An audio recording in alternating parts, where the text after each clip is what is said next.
Hi, everyone, and welcome to another episode of the Bream Fishing Project. And this is episode 68. Can you believe it? Anyway, in this episode, I'm going to be heading down to South Australia to review the first rounds 1 and 2 of the Bream Masters South Australia fishing tournaments. Anyway, the first round was held on the Port River and the second round was held on Westlakes. Anyway, as we get into the interview, it's going to become very apparent why I've combined the two shows. And yeah, it was a little bit interesting, a little bit fun. So I hope you enjoy that. So let's roll the intros and we'll get straight into all the stuff. Here we go. Welcome to the Bream Fishing Project. This is where you need to be every Tuesday to find out all the latest tips and tricks to help you target bream on lures. You'll get to hear from some of Australia's elite bream competition anglers and see how they were able to achieve their results in competitions around the country. Now, here's your host, the 2019 Hobie Kayak Fishing World Champion, Andrew Deeth.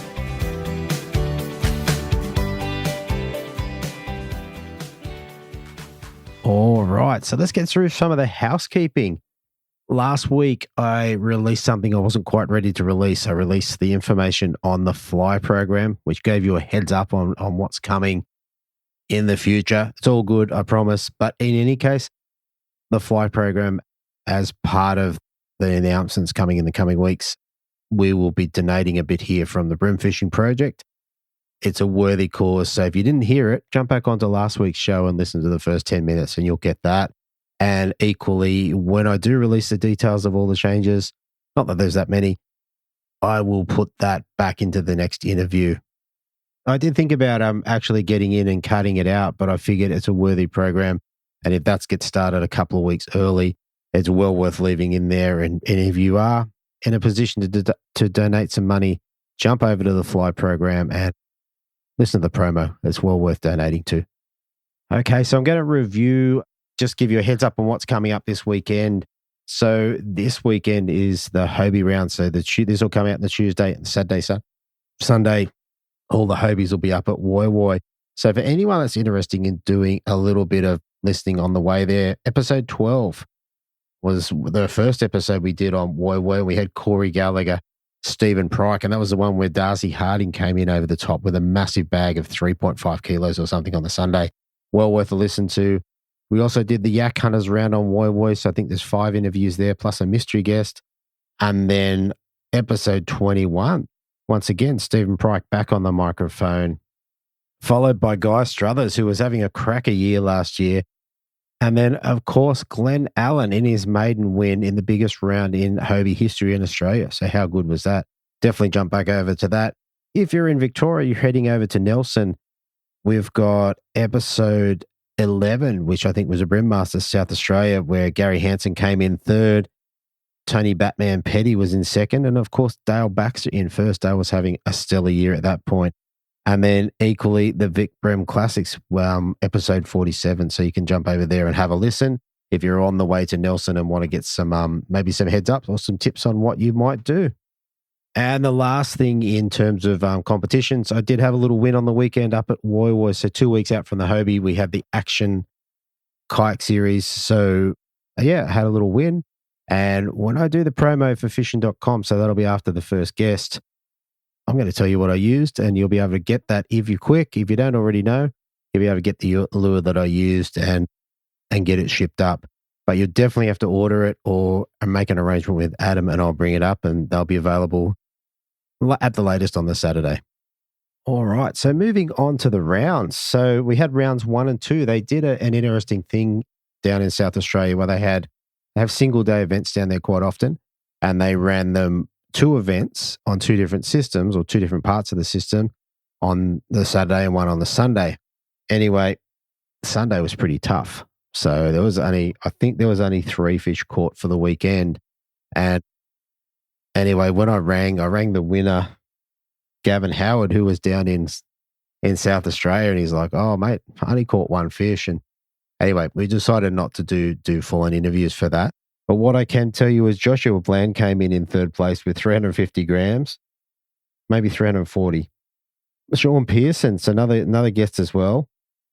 He caught his 350 gram fish on a bent minnow.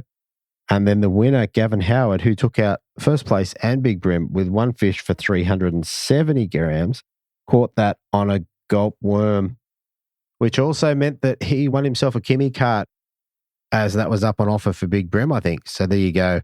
So tough round. But having said that, the couple of guys caught fish and there was a winner, which was Gavin. So back on the 24th of February. So these are the stats for the day. So basically, in the fish activity wheel was 97, so nearly as high as it gets. We had a minor bite period at 5:39 through to 7:09, with a major bite period at 12:01 p.m. through to 2:31 p.m. The high tide was at 6:01 at 2.32, running down to a low at 12:33 at 0.09. So that's all the stats that I've got for you at the moment, and we're going to start this off with a repeat guest. Here we go. Okay, everybody. So coming in third place, we have an angler that is the current Bream Masters South Australian champion. He dropped on the scales 3 fish for 1.37. I'd like to welcome back to the Bream Fishing Project, Ben Harrison. Welcome, mate. G'day, Deethy. How you doing? Mate, I'm good. I'm sure with your extra good results down there last year, you were pretty keen to head back to Port River. Yeah, absolutely. I was hoping to back up the win, but that didn't quite go that way. But yeah, happy with the result though. Yeah, mate, third in any competition's good. And as we'll get into it, mate, you probably caught the fish to push you up at least a little bit more. Probably hooked the fish that would have pushed you up a little bit further. Oh, yeah, absolutely. Fair enough. First of all, let's start off with the day, because I didn't ask this before. What sort of day were you presented with? Hot, cold, windy? What were the conditions like? It was a fairly hot day, actually. I think it was around about 35 to 38 degrees. The wind wasn't really up, so it was kind of a bit of a glassy condition, but a really very slight breeze. That's about all. Yeah, okay. So warm conditions. All right. Tell us about your day, man. You must, like I said, you would have gone in with high hopes, and tell us how it played out. Yeah. So morning started out, and they did the brief and jumped in the kayak, and my pretty much plan was to head straight back to where I'd done well in the championship round. So I just pretty much hightailed it straight up to the edge where I was fishing. Just got to the edge fairly quickly. Within about half an hour, I was sort of there, casting along the edge. Managed to, probably for the first hour, I really wasn't really expecting to catch too much because the tide wasn't up kind of high enough for what I wanted. But it was still up on the edge. So I worked my way along the whole edge without a touch at all. Ouch. It's a fair sort of little stretch that I was sort of working my way up. Ended up getting to the end of the stretch, and there's a bit of a snag that I like to fish, and put a cast in with the Fat 37 in the natural UV.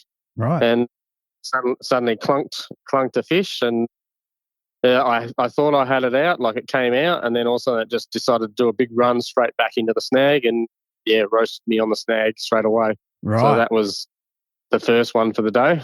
Okay. Yeah, I was going to say, what leader were you running? Just 4 pound. 4 pound. Okay. Running that 4 pound straight through, the same as what I was doing last time. Yep. Okay. Cool. Yep. All right. Where'd you go from there? So I sort of, at that point, I was still sort of waiting for that tide to come up. It was about an hour till it was full high tide, which is I think it was about 1.85 meters or something like that. Uh-huh. Which just puts it up over the edge of the mangroves and not too deep into the mangroves, so the fish sort of stay right on the edge of the mangroves. Yeah. So I sort of worked my way up to a jetty that's a bit further up from where I was fishing. I spent probably about half an hour to 45 minutes casting around that jetty. I could see fairly big bream swimming around the jetty and everything like that, but I couldn't get them to eat at all. Yeah. Catching a lot of salmon trout, to be honest. That was about sort of all I could get off that. As the time ticked away, I sort of decided to work my way back down to the edge, and I'd actually seen Neil Hutchins and Gavin Howard sort of working their way up the same edge where I was fishing, and I was cursing, going, damn it, they've taken me spot. They've wrecked it. Yeah, so I got to them, and they, like Gavin had said, he'd caught a big flatty off the edge, and so I started, after they sort of passed me and kept going up, I sort of worked my way back down. And as I was working my way back down, I got to this sort of little area where there's a little creek that runs into the back of off the main arm, Mm-hmm.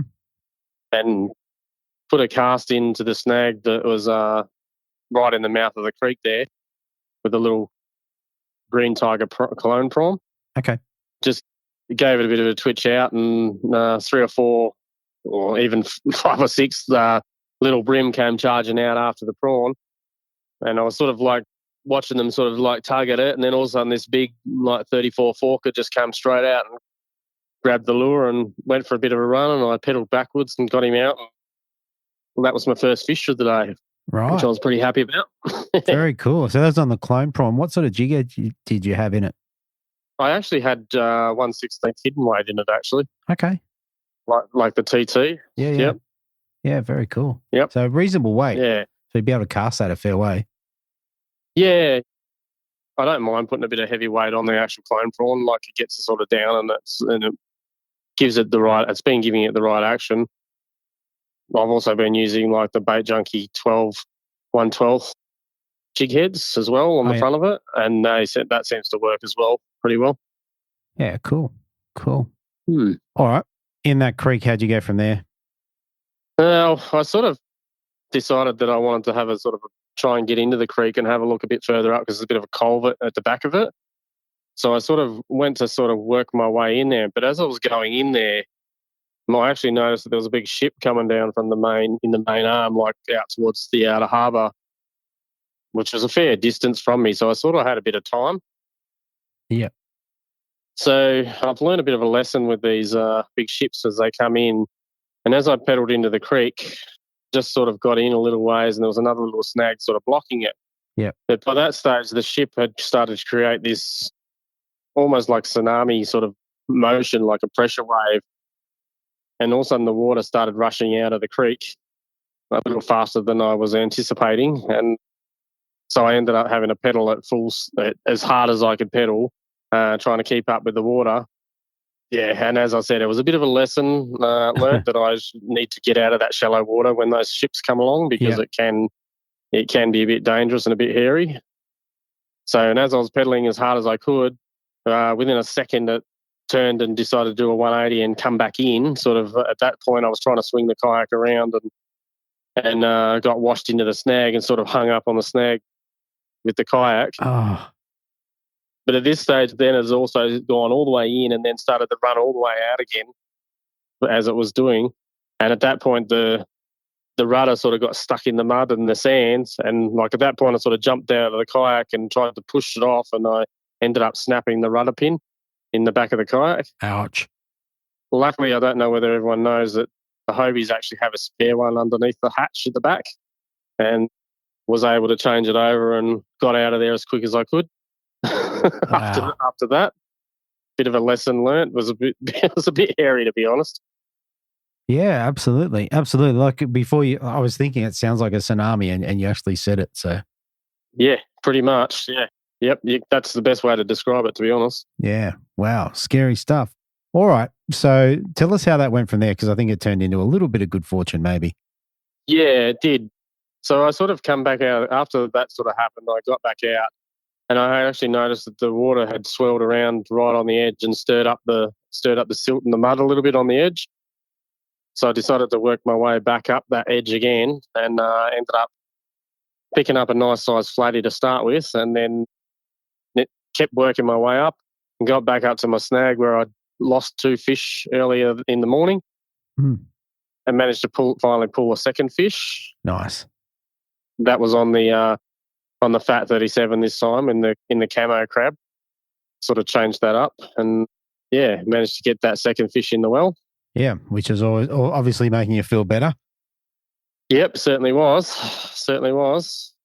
And at that point, I thought, well, I'll just keep working this edge for a little bit, because obviously with that stirred up water, I might be able to pick up that third one. Worked my way sort of back down without a touch. Yep. At that point, it was sort of getting towards maybe around sort of 10:30 to 11 o'clock. Yep. So I decided to up stumps on that spot and start working my way back down towards the launch, where there's a couple of wharves that I normally get in underneath and try and pick up a couple of fish.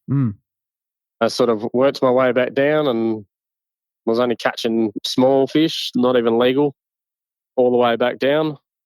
Worked all the way down, almost down into the port. Yep. Cut back across because there's a couple of wharves further down, like the Fuel Wharf and a few of the others that normally hold some fish, and still couldn't pick up any fish, and was getting to about 11:30, 12 o'clock, and I'd sort of moved on to the other side of the river where there's this little bay, and I was just throwing the clone prawn and throwing the fat 37 and still not picking up anything. Worked my way along this little rock wall into the back of this bay, and I come across, because the tide had actually started to drop right out, so a lot of the structure's out of the water at this stage, so the fish are moved out a bit deeper. And so there was a big pile of cable and wire that back early days I used to be able to pull a couple of fish off that when it was under the water. Yep. So I decided to start, it was high and dry at this point, but I decided to throw into a couple of little bays either side of it, and ended up picking up my third fish, which I think was about a 34 tipper or 33 tipper or something like that. Sure. Yeah. So at that point, that was about 12:30, and I was pretty stoked to get that third fish in the well. Absolutely. Yeah. Especially after dropping a couple early, it always messes with your head. Yeah, it does a little bit, but I wasn't too concerned because I had a couple of backup spots that sort of sometimes produce some reasonable sized fish. So, but they just weren't sort of on, and I knew one guy had already been to one of the spots, so you sort of pull one or two fish off it and then it's done. Yeah. Yeah. So. Fair enough. So yeah. Well, there you go. So it was pretty stoked to get that third fish, that's for sure. Absolutely, on a tough day, and you end up with 1.37, which was enough to put you comfortably in third. Yep. Before we move off the fishing, did you fish all your day with your straight through 4 pound, or how'd you end up?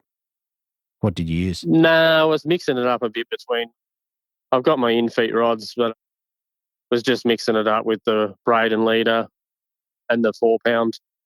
Whenever I'm throwing the cranks, it's on the 4 pound straight through, and the clone prawn was on the I think a 6 pound spider wire with 4 pound leader X link. Oh yeah, leader, not the Daiwa leader. Yeah, cool. So I was just sort of throwing that with the clone prawn. Yeah, very good. All right. For coming third, what did you get to take home? I think it's about $90 for third, and a bit of a prize pack that had like Hobie sunglasses and lures and a few other bits and pieces in it. Yeah, very cool. I like the Hobie sunnies. Yep. That's my first pair. So. Is it? Well, there you go. Join the club, mate.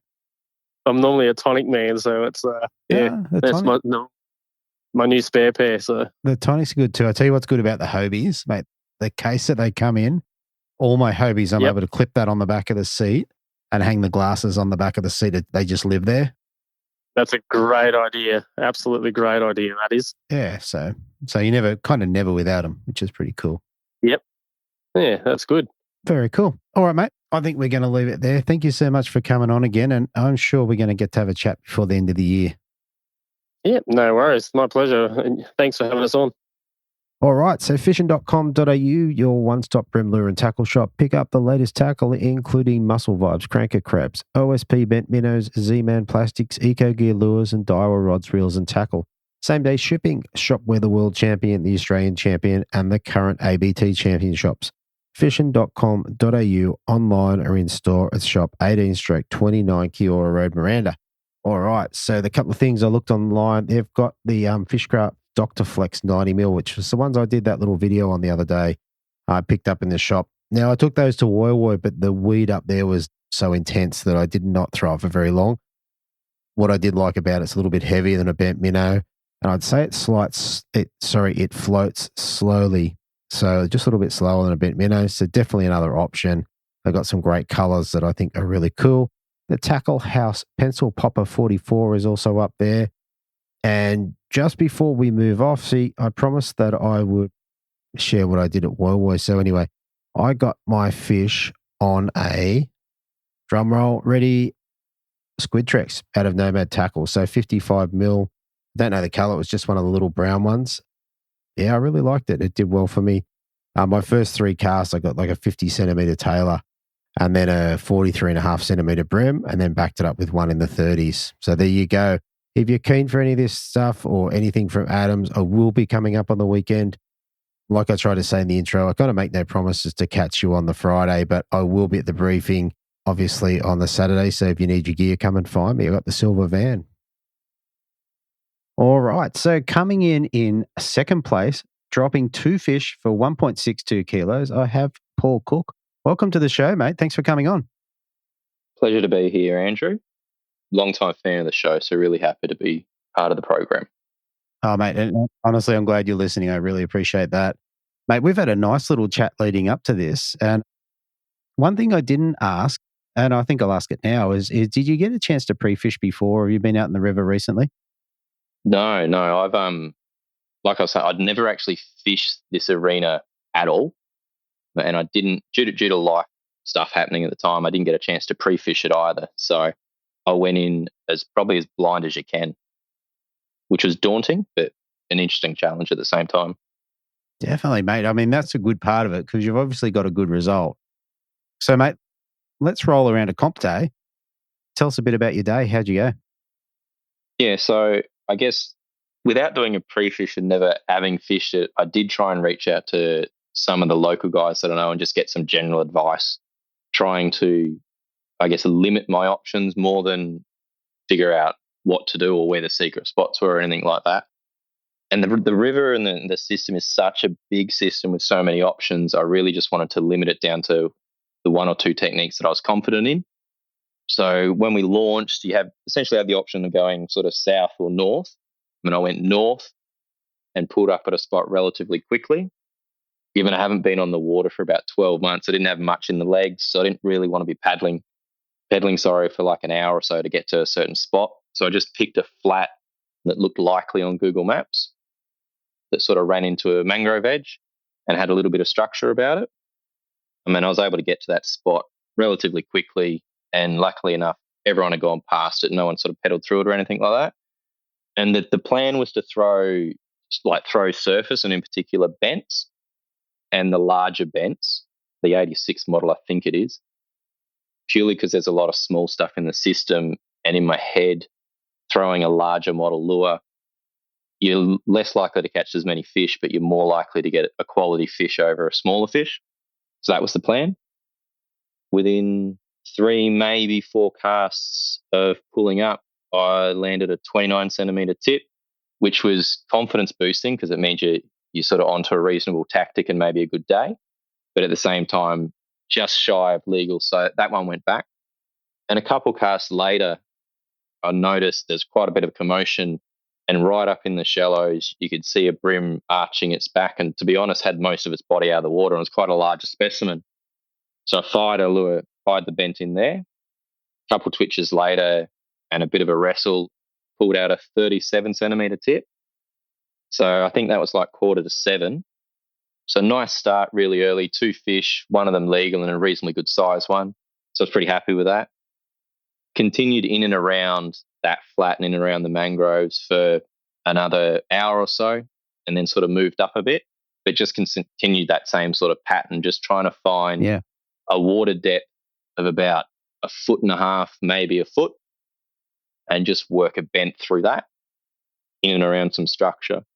And I came across probably about 8:30, 8:45, came across, like the sun was up a bit, but it came across a little pocket in the mangroves, which had a really nice shaded section. Looked really likely, had some really good timber snags around it, and just sort of reactively fired the bent in there. Would have been 1 or 2 twitches, and then just got absolutely railed by a larger model. And the next 3 or 4 minutes was a bit of chaos because there's a lot of like natural structure in there. But we were talking before about those shipwrecks that are all through that area. There's a handful of just like man-made structure and just other rubble and stuff in the area. And when you're in about 2 foot of water, it's pretty easy to get caught up in all of that. So yeah, there's a handful of minutes of chaos trying to get this bream back out of the structure and prevent him going left and right and whatnot under the kayak. And eventually when it surfaced, looked quite good. And then we netted it, and it was a 41 centimeter tip. So as you can imagine, I was pretty stoked with that. Absolutely. Absolutely. Yeah. Let's just double back to that fish, because I know you're, let's just say, relatively new to brim fishing. Is that the biggest brim you've caught, or is it just the biggest in a comp? No, that's literally the biggest brim I've caught. I think prior to that was like a 37 centimeter tip. Yeah. So that not only is that the biggest one I've caught, but to do it on surface and stuff was really nice, quite exciting as well, because it's sort of you're chasing a reactive bite. Well, that's what I was doing. So you're sort of engaged the whole time. Yeah. And when they sort of rail you and then try and run you into the snags, it's quite an exhilarating sort of experience. So, no, very happy with it. And just to get off topic, we spoke before, and you're originally from up north somewhere. Yes. So you're used to chasing, I guess, barra and all that sort of stuff. How's the change to come down and chase brim? Oh, look, to be honest, when I first moved down, I found it really difficult. It is going to sound a touch arrogant, but just really naive as well. Most of the fish that we chase, like in Northern Territory, when we're, say, throwing lures or whatnot, it's one thing. But when we're live baiting for them, a lot of the things we're using for bait are what people chase down here for their bread and butter species, like your garfish, your whiting, your squid, your mullet, whatever. Like, they're very big on it down here, chasing those bread and butter, and that's okay. It just was something it took me a long time to get used to. Yeah. And I eventually found brim fishing. And what I struggle the most with brim fishing is that, generally speaking, there's like a subtlety to it. There's like a finesse aspect, and it's a lot slower. Whereas in the Territory, you're firing lures into your snags and you sort of rip them out, and it's a very reactive bite that you're chasing. It's a territorial fish, so they're not necessarily hungry all the time. You can sometimes just get really good fish by annoying the crap out of them, and then just being in the right spot. So that's probably my biggest challenge, and that's why I probably gravitate more towards throwing surface, because I can work that as a reactive bite, like surface and jerk baits, whereas I struggle a lot with the other techniques. So, yeah, okay. That's good. Look, I like that answer. I'll be interested to see how you go over the next couple of years as you kind of dial it in a little bit more. So, yeah, that's sort of the plan. Try and learn some additional techniques, and probably some patience would be a good thing. yeah, fair enough. Fair enough. All right, let's get back to the day. So, how'd the rest of your day play out? From a fish perspective, it was slow, handful of like mid-20s and whatnot, but not enough to get across the legal line and put another in the well.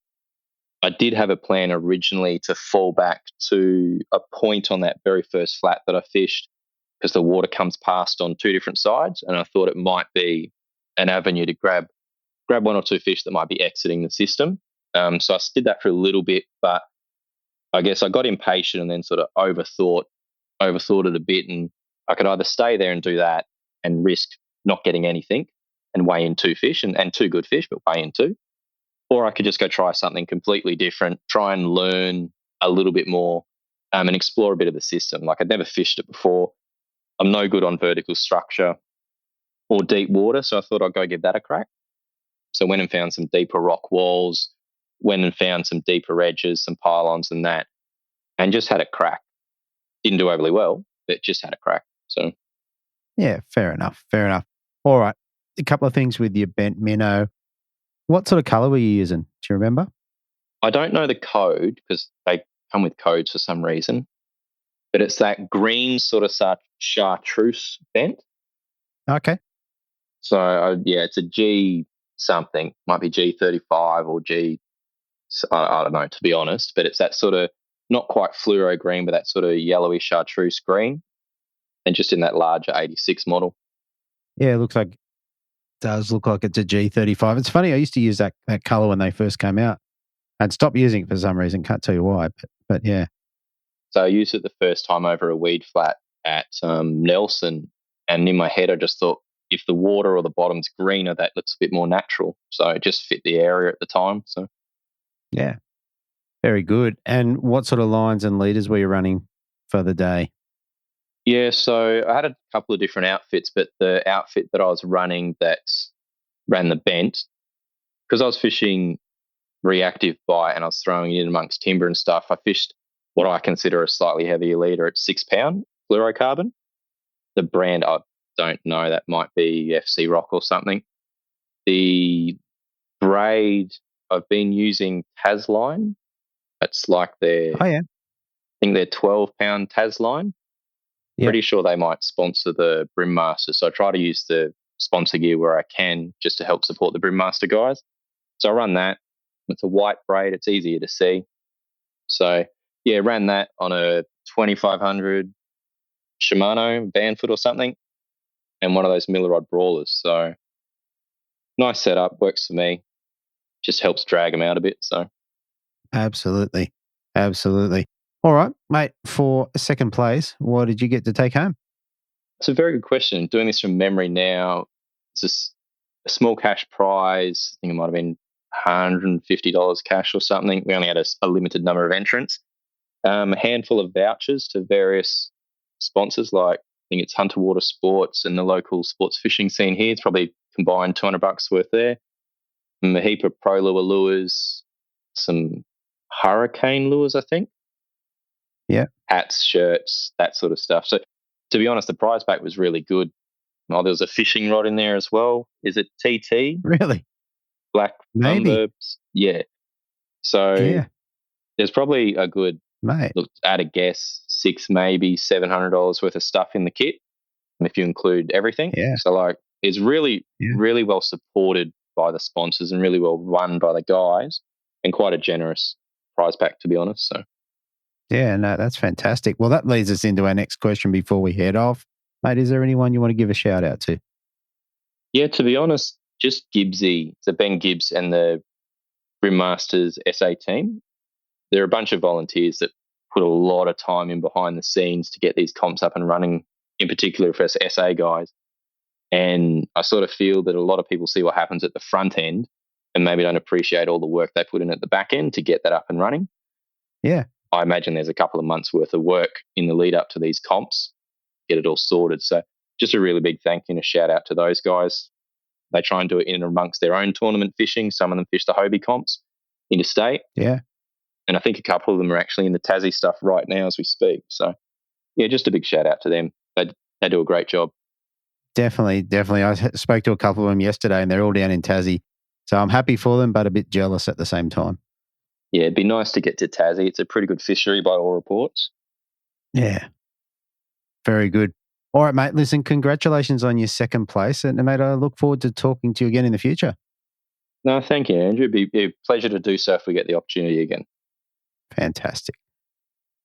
All right. If you're in the market for a new fishing kayak or looking to make some upgrades to your existing kayak or possibly looking at kayak fishing tournaments, then HWS is the place to go. They have the full range of Hobie kayaks and stock the latest kayak accessories and are really dialed in when it comes to the best kayak fishing setup for the casual fisher or tournament angler. Now, hws.com.au online or in store at shop 3/638 Pacific Highway, Belmont. James offers free deliveries on Hobie kayaks across all of Greater Sydney, Central Coast and Hunter. If you're outside those areas, give them a call and they will give you a quote, see what we can do. All right, I had a chat with James the other day and I found out something that I didn't know. So apparently in the past couple of years, James has actually had some modifications done to a Mirage drive. So as we know, that's a pedal drive. And he's actually had it modified so that it can run off hand controls. And why would that be interesting? Well, basically, there's a few paraplegics out there that have been able to have these kayaks modified in such a way that they can get out in the water and paddle around and do their thing. So if that's something that, if you know someone that might be interested in that, it's definitely something worth jumping onto. I thought it was super interesting that it was possible, and it would definitely be cool to see someone out there getting around and doing that sort of stuff. It's a great sport. Be good to share it with some people that might be otherwise restricted. So definitely share that around and get them in contact with James. And, you know, maybe we can get someone out there in the water that otherwise doesn't have that opportunity. Okay, so up next, we have a previous guest who dropped 3 fish for 2.18 kilos, which included the big bream of 980 grams. I'd like to welcome back to the Bream Fishing Project, Ryan Ottens. Welcome, mate. Thanks, Andrew. Thanks for having me back on again, mate. No worries at all. That's a nice little win. You were quite a bit. You're like 500 grams in front of second place, so that's pretty tidy. Yeah, look, I had a pretty good day that day, so I was quite happy with the results. Definitely. All right, well, let's get round to it. So did you get out and have a bit of a pre-fish and get yourself sorted for comp day? Yeah, I was on here for the same round, so I finished second spot in the championship round last year. That's right. So I was a little bit salty from there. So I've been fishing the port a fair bit. Yep. And yeah, I'm only 10 minutes from where I can launch into the port. Mm-hmm. So yeah, that really fueled the fire to get some exposure to myself, and that is a massive system. And I'm like, I've just got to learn this system. So yeah, I've got a lot of pre-fish happening in there. I really put in some hours and tried to learn that system as best as I can.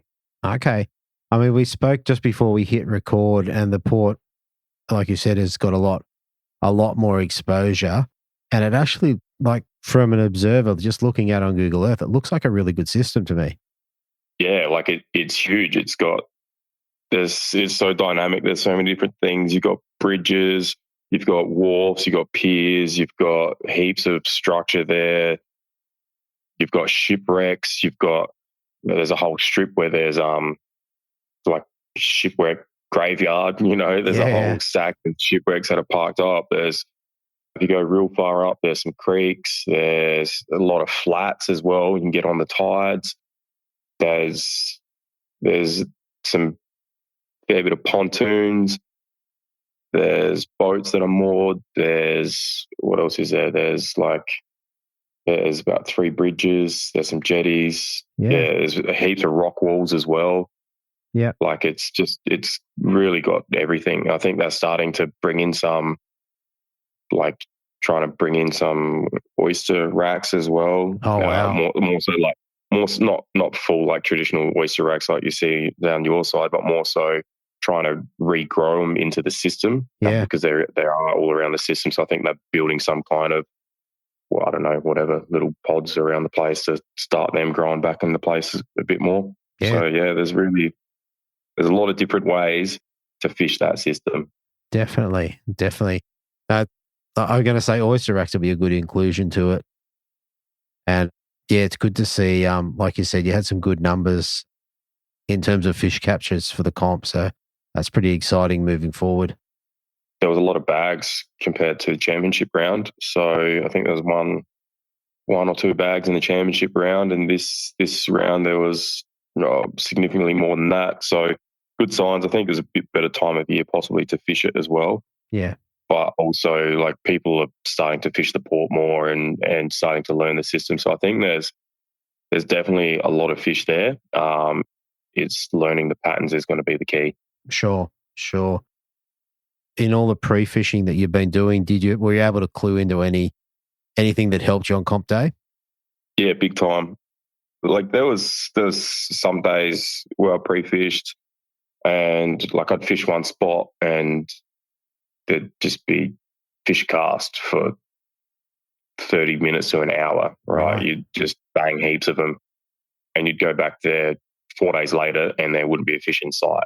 Okay. So, and there's like, when you're finding some pockets of fish, but there's a lot of fish in there too. So there must be big schools of fish that are moving around the system. You can get one day, you can be lucky and just be on them and clean up. Yeah. And the next day they'll just be gone. So trying to, that's a pattern that everyone would like to figure out. But I guess fishing it enough, you can kind of find the different locations of where they can congregate. So you can, if you go to your first spot, there's nothing there, you've already got a backup plan. If there's nothing there, you go to the backup plan. So I kind of just fished it enough that I was confident that if I couldn't find fish in the first spot, that I should be able to find them pretty quickly soon after that anyway.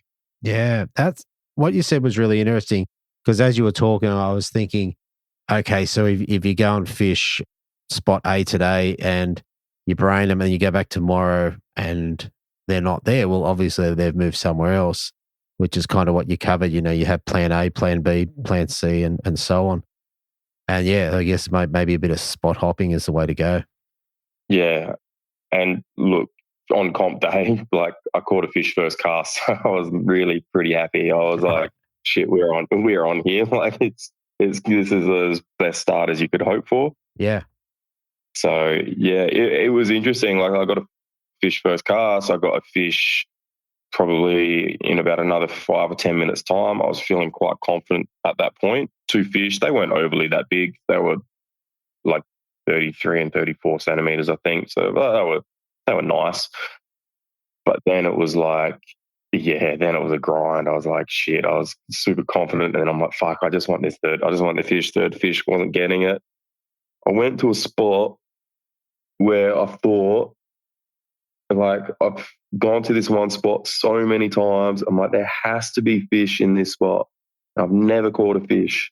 And then I went there and I got a little tap and I'm like, there is fish here, and I couldn't get anything. And I reckon I butchered a cast or two, and I'm just like, nah, I fucked this one up. So I went off, and then I came back to it and did get a fish. I plucked like a 38 centimeter fish off of it, and I'm like, finally that spot produced. So I'm like, this is every time I fish that spot, I'm like, it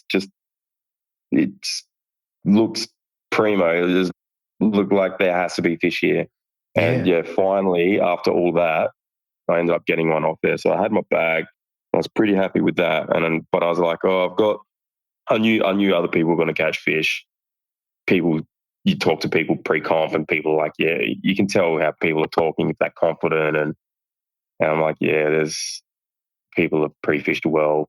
There's going to be tough here. And I heard another guy got a big fish, like a 41 or 42 centimeter fish early on. I'm like, oh, damn. I'm like, oh, I've got one good fish, and I think actually I had a 31 centimeter fish in there because I was like, I really got to get rid of this small fish. Yeah. So, yeah, and I think bit by bit, just kept at it, moving through my spots.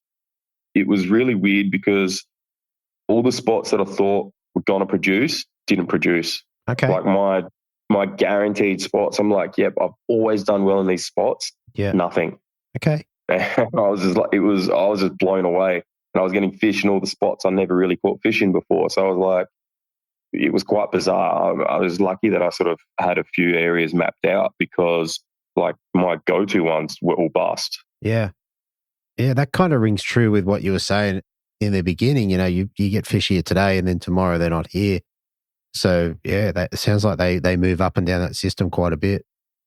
Yeah, and figuring out exactly where and when, like that's something that's going to be maybe impossible to find out, but it's bit by bit, hopefully I can narrow those windows down. But yeah, it's, I think I had a bag relatively early on, maybe by about 10 or something. But yeah, just kept pushing through and ended up plucking out a real good one. It was about 40 centimeter to the tip. And I think that was the 980 gram. Yeah. Which actually beat the 42 or 43 centimeter one. He must have had a real skinny fish.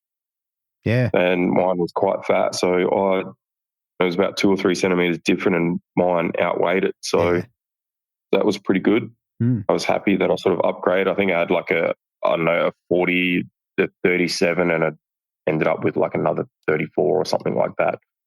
But yeah, upgraded 1 or 2 fish and still caught about another, 2 or 3 legals on top of that just went straight back in the water.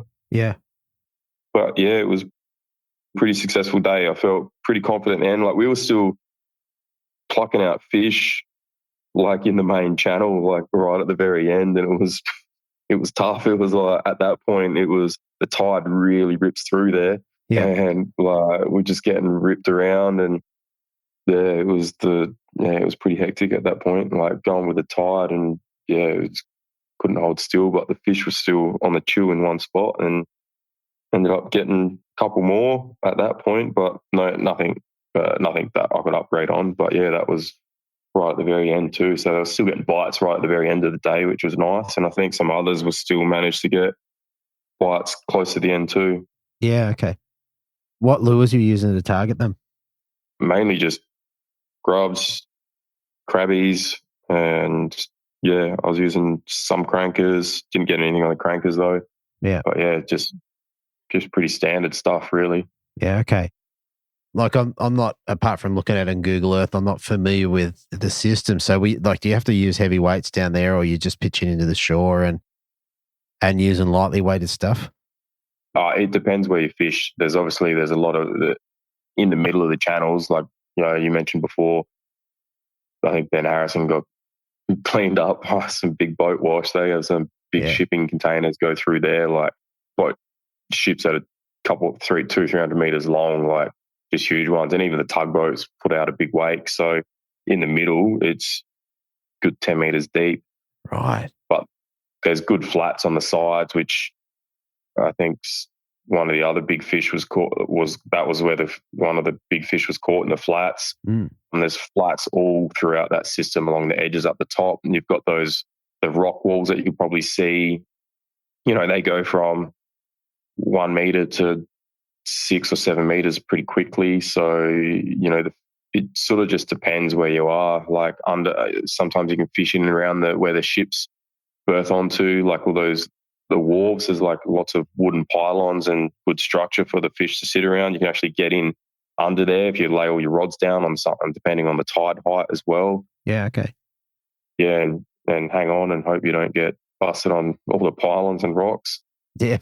But yeah, so it just depends where your fish is what you're going to use. But and depends what the tide is doing as well. So, but the tide will absolutely rip through there on big tide days. So if you're sort of fishing, as you get closer to the edges, it's not as full on, but there was some edges where we went through were just like, you couldn't even hold the kayak still at all for a cast. But if you get your cast into the structure, you're getting fish.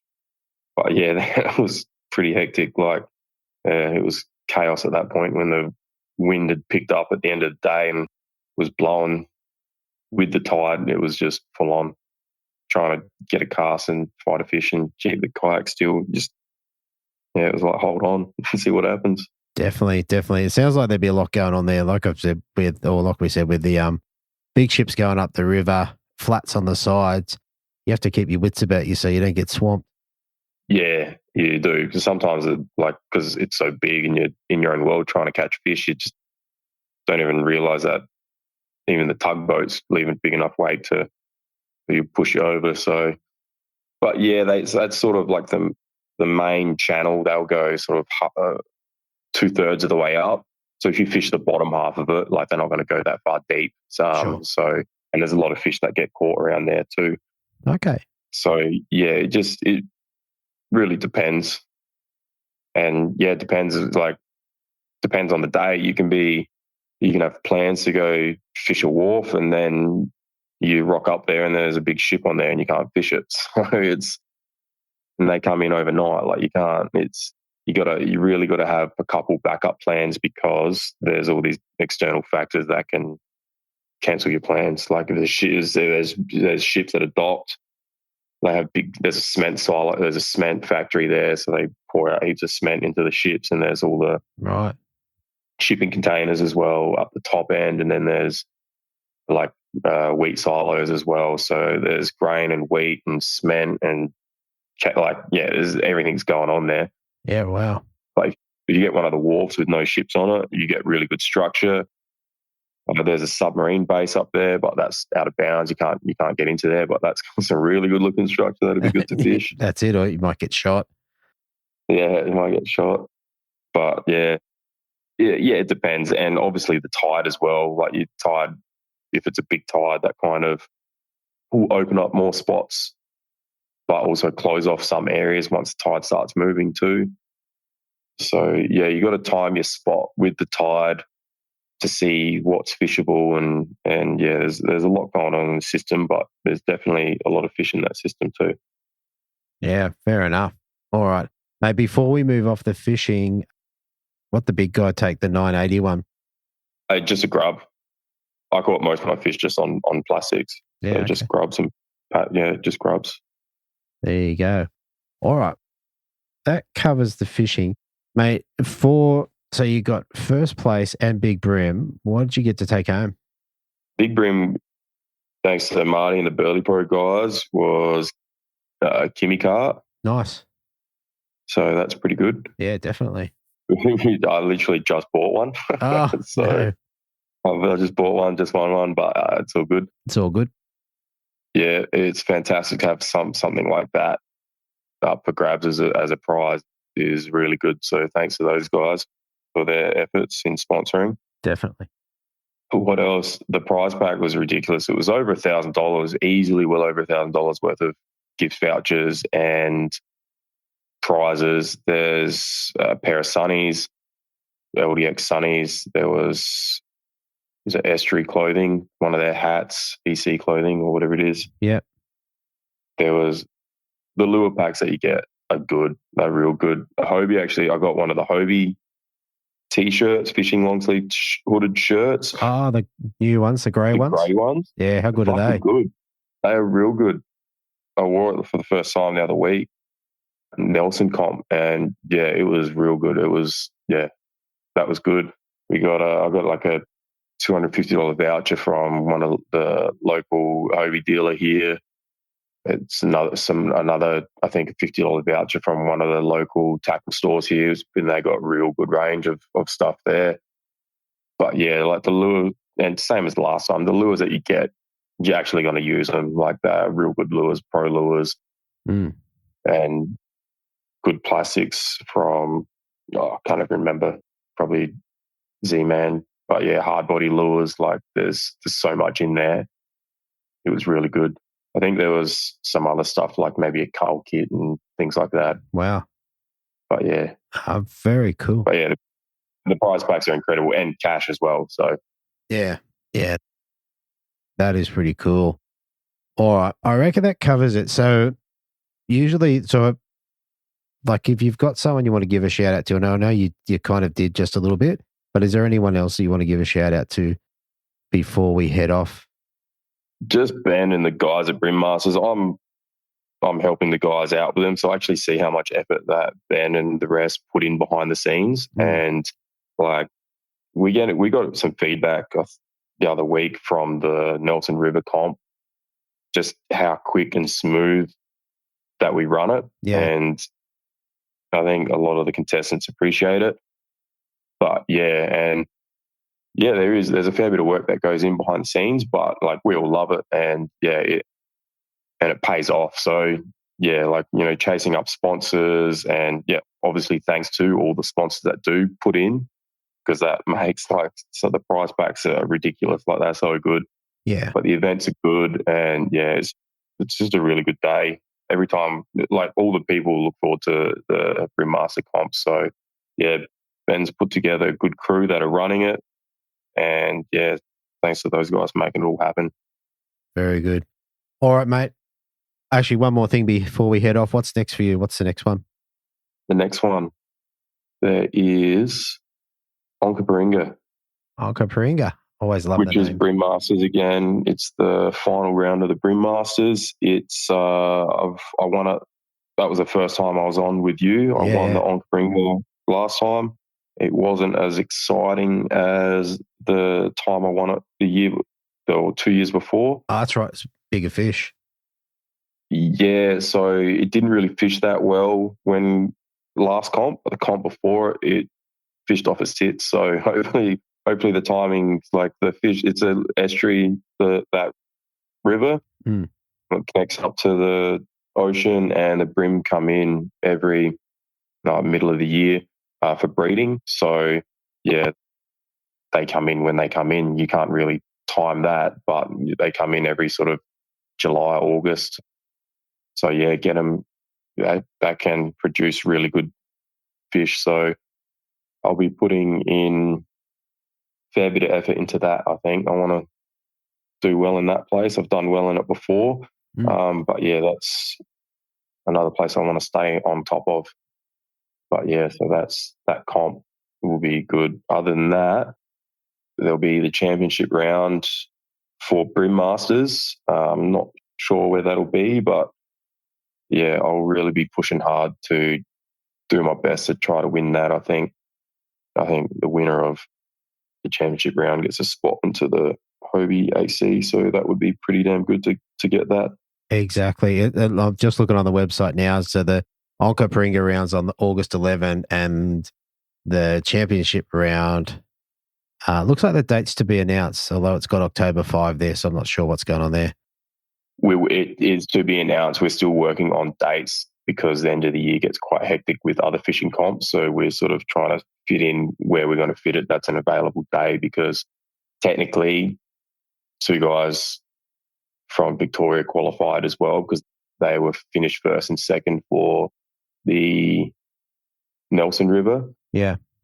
That Nelson comp last week, 2 weeks ago. So we want to try to make it as fair as possible for everyone to attend, even from interstate. So we're just waiting. We're just double cross-referencing with all the other comps going on to sort of maximise everyone's opportunity to attend it. Sounds good. All right, mate. It's always good to talk. And, mate, I hope to talk to you again in the future. Yes, so do I, because it means I probably won another comp. That's exactly right. All right. Thanks again. All right. Easy. Thanks for that. All right. So there you have it, everybody. I hope you enjoyed that. It was a little bit of an interesting couple of competitions. I think quite a novel idea to run the first 2 rounds on one weekend. I guess it'll be helpful to some people to be able to just go and do their fishing, get 2 rounds under their belt. Congratulations to the winners, even the Westlakes round. You know, if you're the only one to catch a fish, then you're the winner. So congratulations to those guys. And also Ben, Paul and Ryan in the Port River round. Thanks for all the anglers in the last couple of weeks who have come on and done interviews. I've done a bunch of interviews. I've got, I think, maybe 6 shows already recorded, all but maybe 1 or 2 interviews. And the anglers have been great in coming forth and doing that. So I appreciate all of that. And I think I'm going to leave it there and say goodnight. And I'll talk to you next week on the Bream Fishing Project. Thanks for listening. Hopefully you were informed, inspired and entertained. If you were able to learn something or just enjoyed listening, please consider subscribing and rate us on your favourite podcasting platform.